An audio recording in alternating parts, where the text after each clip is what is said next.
বিশ্বের বৈশ্বিক শক্তির মানচিত্র বদলে যায় তখনই যখন কোনো দেশ নিজের ভাগ্য নিজেই লিখতে শেখে।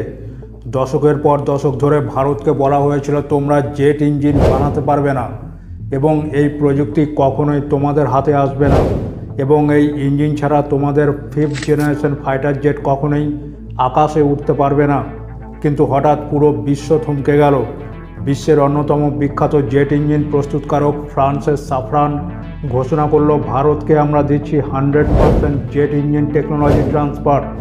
না কোনো শর্ত, না কোনো গোপন লাইন, শুধু একটাই বার্তা, ভারত এখন আর ক্রেতা নয়, ভারত এখন নির্মাতা। এই ঘোষণার পরে চীন রয়েছে আতঙ্কে, আমেরিকা সতর্ক এবং রাশিয়া রীতিমতো হতবাক। কারণ ইতিহাসে প্রথমবার এক উন্নয়নশীল দেশ পেয়ে গেল সেই প্রযুক্তি যা সাধারণত শুধু সুপার পাওয়ারদের জন্যই বরাদ্দ থাকে। বিশ্ব ভূরাজনীতির সবচেয়ে বড় পরিবর্তনগুলো কখনো গর্জন করে আসে না, বরং এক টুকরো স্বাক্ষরেই ইতিহাস বদলে যায়। আর ঠিক তেমনই একটি মুহূর্তের সামনে দাঁড়িয়ে রয়েছে ভারত। যেই দেশ কয়েক বছর আগেও আমদানির ওপর নির্ভরশীল ছিল, আজ সেই ভারত বিশ্বের অন্যতম পাওয়ারফুল ফাইটার জেট ইঞ্জিন প্রযুক্তির 100% মালিক হতে চলেছে ফ্রান্সের সাথে এক অভূতপূর্ব চুক্তির মাধ্যমে।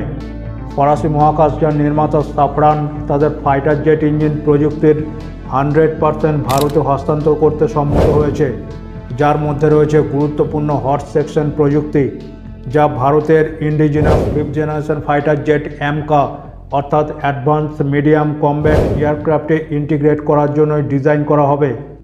এই সম্পূর্ণ টেকনোলজি ট্রান্সফার বিশ্বব্যাপী এক অনন্য উদাহরণ। সাফরান ভারতের ডিআরডিও অর্থাৎ defence research and development organisation, বিশেষ করে এর গ্যাস টারবাইন রিসার্চ এস্টাবলিশমেন্টের সাথে ভারতীয় ইন্টেলেকচুয়াল প্রপার্টি রাইটসের অধীনে ঘনিষ্ঠভাবে সহযোগিতা করছে এবং সাফরান 120 থেকে 140 কিলো নিউটন থ্রাস্ট উৎপন্ন করবে বলে আশা করা হচ্ছে। এই ইঞ্জিনটি ভারতে যৌথভাবে তৈরি করা হবে, যেখানে টাটা গ্রুপ, লার্সেন অ্যান্ড টোব্রো এবং আদানি ডিফেন্স সহ বেশ কয়েকটি ভারতীয় বেসরকারি সংস্থাও অংশগ্রহণ করবে বলে জানা গেছে।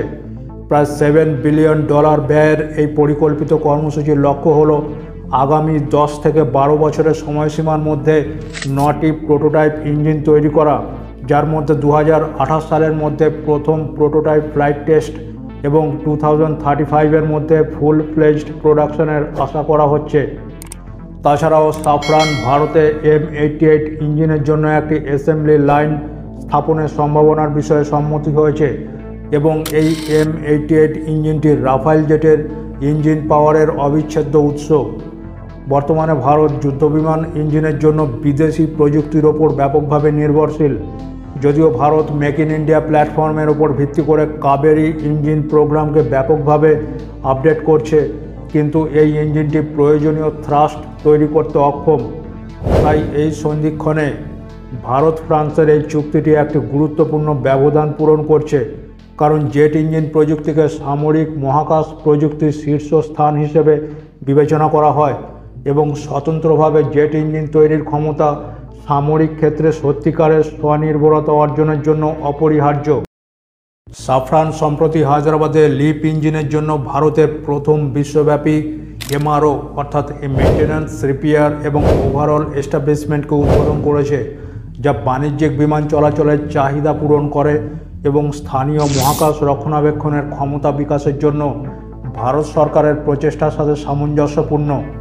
ভারত ও ফ্রান্সের মধ্যে এই ডিফেন্স পার্টনারশিপ ভারতের ইন্ডিজিনাস এয়ারক্রাফট ইঞ্জিন ডেভেলপমেন্ট এবং প্রতিরক্ষা মহাকাশ প্রযুক্তিতে একটি বৃহত্তর কৌশলগত গুরুত্বপূর্ণ পদক্ষেপ, যা ভারতে তৈরি পঞ্চম প্রজন্মের যুদ্ধবিমানের সক্ষমতা বৃদ্ধি করতে পারে এবং ভারতকে একটি গুরুত্বপূর্ণ বৈশ্বিক মহাকাশ কেন্দ্র হিসেবে স্থান দিতে পারে।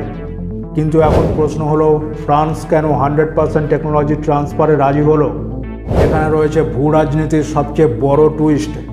আমরা জানি যে আমেরিকা কখনোই তাদের ওয়েপেন্সের 100% টেকনোলজি দেবে না, এমনকি F414 ইঞ্জিনের ক্ষেত্রেও শেয়ারিং খুবই সীমিত। অন্যদিকে রাশিয়া কখনোই সোর্স কোড, মেটালার্জি বা কোড টেকনোলজি দিতে নারাজ।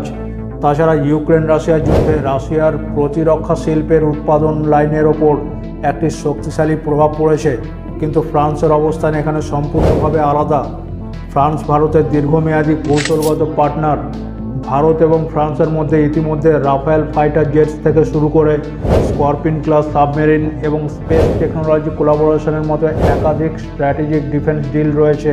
ফ্রান্স চায় ভারতকে এমন একটি উচ্চ স্তরে নিয়ে যেতে যেখানে ভারত হবে ফরাসি স্ট্র্যাটেজির এশিয়ান পিলার, এবং এখানেই আমেরিকা ও চীনের মধ্যে একটি ঠান্ডা যুদ্ধের সুযোগ নিচ্ছে ফ্রান্স। তাছাড়া এই মুহূর্তে ফ্রান্স এই প্রতিযোগিতামূলক বাজারে তাদের প্রতিরক্ষা শিল্পকে টিকিয়ে রাখার জন্য সর্বোচ্চ অগ্রাধিকার দিচ্ছে। তাই বিশ্বের বিশ্বস্ত জেট ইঞ্জিন প্রস্তুতকারক কোম্পানিগুলির মধ্যে একটি হলো সাফরান, যা ভারতবর্ষের মাটিতে তাদের ভবিষ্যৎ বাজারকে নিশ্চিত করতে চায়, এবং ভারতবর্ষই হলো বিশ্বের সবচেয়ে বড় মিলিটারি অ্যাভিয়েশন মার্কেট। অন্যদিকে আবার ফ্রান্সের সাথে এই কৌশলগত প্রতিরক্ষা চুক্তির মাধ্যমে ভারত একটি বিরল জিওপলিটিক্যাল সুবিধা পেয়েছে। আজ ভারতকে চাইনিজ এক্সপেনশন ঠেকানোর জন্য আমেরিকা, ফ্রান্স ও জাপান সবাই প্রয়োজন মনে করছে। তাই এই প্রতিরক্ষা চুক্তির মাধ্যমে চীনকে কৌশলগতভাবে চাপে রাখা ভারতের অন্যতম একটি কূটনৈতিক উদ্দেশ্য। চীনের WS-15 ইঞ্জিন প্রকল্প এখনও স্থিতিশীল নয় এবং অতীতে ব্যর্থতার ইতিহাসও রয়েছে। অন্যদিকে ভারত যদি সাফরানের সাথে একটি স্থিতিশীল হাই থ্রাস্ট ইঞ্জিন তৈরি করতে পারে, তাহলে ভারতীয় বিমান বাহিনীর বিশ্বাসযোগ্যতা এবং স্থায়িত্ব চীনের থেকে বহুগুণে বেশি শক্তিশালী হবে, যা ভারতকে প্রতিরক্ষা রপ্তানির প্রেক্ষাপটে একটি নতুন সুযোগ পেতে সক্ষম করবে। ভারতের HAL এবং DRDO ভবিষ্যতে ইঞ্জিন ভিত্তিক নিজস্ব জেট প্ল্যাটফর্ম রপ্তানি করতে পারবে, যা এখনও পর্যন্ত ব্রাজিল, তুরস্ক এবং সাউথ কোরিয়া করে থাকে। ভারত ও ফ্রান্সের এই কৌশলগত প্রতিরক্ষা চুক্তি আমেরিকার জন্য একটি সতর্কবার্তা। ভারত এখন আমেরিকার ওপর কম নির্ভরশীল হবে।